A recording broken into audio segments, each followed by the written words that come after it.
ఈ వీడియోలో సాయి భక్తుడు జేమ్స్ వుడ్ అంటే అతని కెనడా అండి, ఆయన ఒక అనుభవం గురించి తెలుసుకుందాము.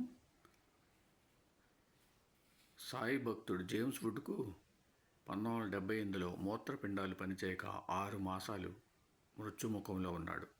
వాటి బదులు డాక్టర్లు యంత్రాలను అతని శరీరానికి తగిలించి ప్రాణం కాపాడు చూచారు. కానీ అతని శరీరం వాటిని అంగీకరించలేదు.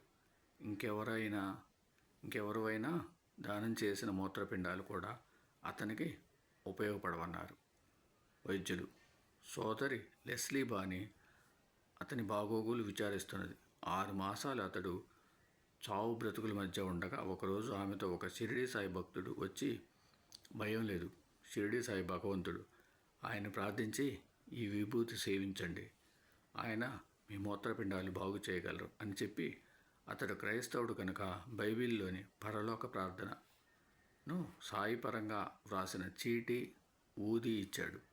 అది సేవిస్తుంటే 3వ నాటికల్లా అతని మూత్రపిండాలు ఏ చికిత్స లేకుండానే చక్కగానే పనిచేయసాగాయి. వైద్యులందరూ ఇట్టి అద్భుతం ఏ ఆసుపత్రిలోనూ ఇంతవరకు జరగలేదు అన్నారు. నాటి రాత్రి కలలో అతనికి సాయి కనిపించి, నిన్నిలా రక్షించడం ఇదే చివరిసారి అన్నారు. మరుక్షణమే రాతి మీద కూర్చున్న సాయి ప్రక్కనే ఆ సాయి భక్తుడు కనిపించి, ఇక నుండి నీ వీయన్ననే ఆశ్రయించాలి. తన మొక్కు చెల్లించుకోవడానికి 1979లో అతడు షిరిడీ దర్శించారు.